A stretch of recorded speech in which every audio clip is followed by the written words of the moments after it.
I'm Benis the Hennis, here with your daily news around Rome. Starting us off tonight, we have Damascus Stormicus with the weather. Thank you, Benis. The weather here in Rome today is the nicest we've seen in a while.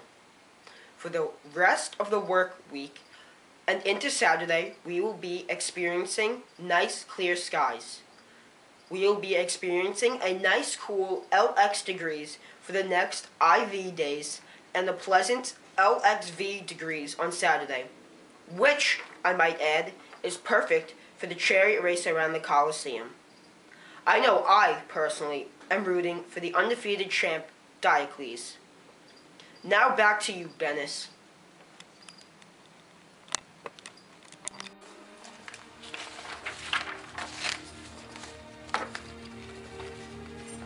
Thank you, Damascus.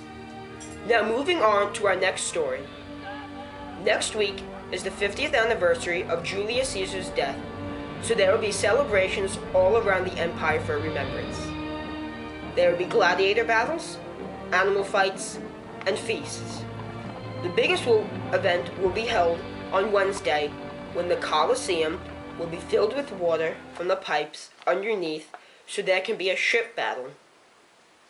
As part of our remembrance here at Channel II News, I would like to take the time now to remind all of you of the story of Julius Caesar. Although everyone knows the story of Julius's death, many don't know that he wasn't always hated.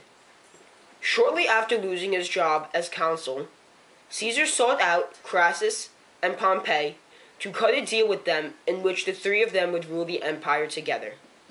Not long after this, Crassus dies, so there was just Pompey and Caesar to compete for power. Although Crassus was powerful, he didn't stand a chance against Caesar and his army, so not much later, Caesar had sole control. After being named sole leader for life, people started getting worried that he would make himself king, so one day, the senators surrounded Caesar and stabbed him to death, and then fled the scene, which is why we take this day of remembrance. But on a lighter note, here's some fashion news.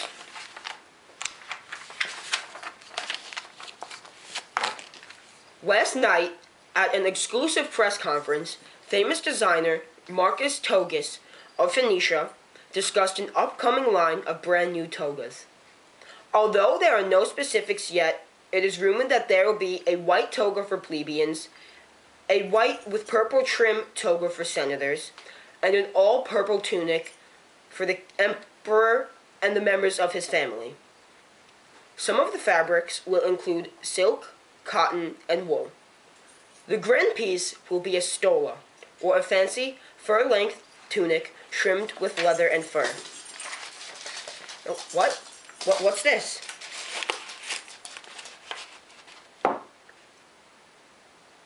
Breaking news! Mount Vesuvius of Pompeii has exploded. There isn't any details yet, but we do have the first live pictures rolling in. Should everyone panic? This reporter says yes.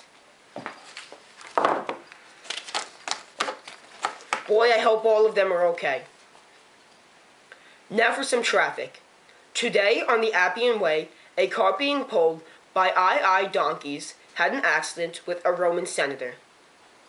The senator was on horseback, being trailed by his slaves on foot. The unnamed senator was quoted saying, "I wish I had used my lectica today. Now bring those donkeys and the cart driver to the Colosseum. I am sure they can make use of them for the Caesar celebration." For those who don't know, the Appian Way is a major road beginning in the city of Rome and is part of a trade route to the Mediterranean. A lectica is a litter carried by slaves for wealthy Romans. And finally, tonight, we bring you good news from the lands to the east. Pax, the goddess of peace, sent down a divine warrior from the heavens to defeat the evil Cyclops that has been roaming the lands eating children. Because of our connections to Pax here at the Pax Romana news station, we have the actual head of the Cyclops to show you.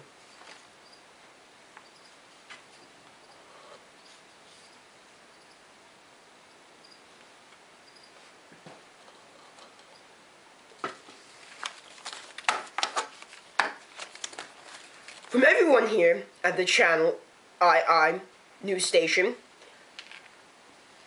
we thank you for tuning in tonight. Good night.